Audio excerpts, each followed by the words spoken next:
গতকাল থেকে এবং আজকে সূর্যের দেখা মিলেছে মানিকগঞ্জে। আমি এই মুহূর্তে রয়েছি মানিকগঞ্জের ঘিওর উপজেলার নালী ইউনিয়নের একটি ফসলের মাঠে। আমি যদি আপনাদের একটু দেখানোর চেষ্টা করি যে এই এই ফসলের মাটিতে কিন্তু সূর্যের আলো ঝলমল করছে, যার দরুন কৃষকরা কাজে কিন্তু ফিরেছে। আমি আপনাদের এতটুকু জানিয়ে রাখি যে দীর্ঘ 10 থেকে 12 দিন সূর্যের দেখা মেলেনি। তার মধ্যে একদিন শুধু দুপুর 2টো থেকে 1:30 থেকে 2টোর দিকে সূর্যের দেখা মিলেছিল। আজকে এবং গতকাল কিন্তু মানে একদমই শীতের যে তীব্রতা থাকলেও বাট কুয়াশার কোনো তীব্রতা কিন্তু নেই, কুয়াশা কমে গিয়েছে। এবং আবার আপনাদের একটু জানিয়ে রাখি যে মানিকগঞ্জের দুটো ঘাটের সাথে রাজবাড়ী, দৌলতিয়া এবং পাবনার কাজিরহাট উপজেলার সাথে সংযুক্ত হয়েছে, কাজিরহাটের সাথে সংযুক্ত হয়েছে। মাঝে মাঝেই কিন্তু ফেরি বন্ধ ছিল এবং দুদিন ধরে কিন্তু শীতের তীব্রতা কিছুটা কমেছে, তবে কুয়াশা নেই বললে চলে, খুবই কম।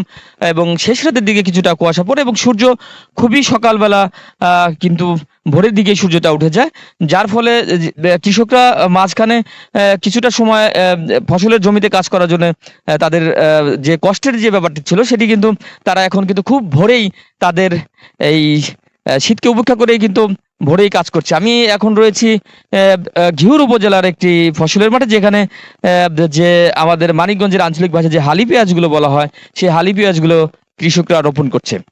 আমি আরেকটু জানিয়ে রাখি যে মানিকগঞ্জে ছিন্নমূল যে লোকজনগুলো রয়েছে, বিশেষ করে বাস স্ট্যান্ড কেন্দ্রিক যারা রয়েছে এবং বিভিন্ন জেলা থেকে যারা এসে মানিকগঞ্জে যে শ্রমিক হিসাবে কাজ করে থাকেন, তারা কিন্তু কাজ করছেন ঠিক মতো, তারা মজুর হিসাবে কাজ করতে পারছেন। আর একটু আপনাদের জানিয়ে রাখি যে দীর্ঘদিন পরেই দেখা মিলেছে মানিকগঞ্জের সূর্যের। মানুষজন কিন্তু কিছুটাও স্বাভাবিক। আবহাওয়া অধিদপ্তরের যিনি কর্মকর্তা রয়েছেন তাদের সাথে আমরা কথা বলেছি, তারা যেটি জানিয়েছেন যে মানিকগঞ্জে এই মুহূর্তে গতকাল এবং আজকে 11, 12 এবং 13 ডিগ্রির কাছাকাছি তাপমাত্রা ছিল। সূর্য ওঠার দিন বাড়ার সাথে সাথে কিন্তু এই তাপমাত্রা সর্বোচ্চ 18, 19 ডিগ্রি পর্যন্ত উঠেছে। আমি আপনাদের দেখানোর চেষ্টা করছি যে শীতের যে তীব্রতা কিছুটা কমেছে এবং কুয়াশা কেটে গিয়ে কিন্তু সূর্যের দেখা মিলছে।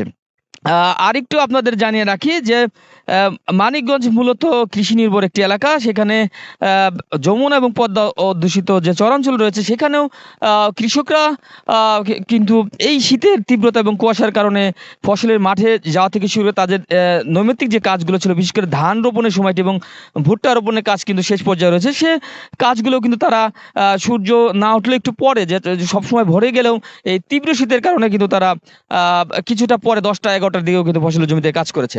আমি আপনাদের জানিয়ে রাখি যে দীর্ঘদিন পর গতকাল এবং আজকে কিন্তু খুব ভোরেই 7টার কিছু পরেই কিন্তু সূর্যের দেখা মিলেছে।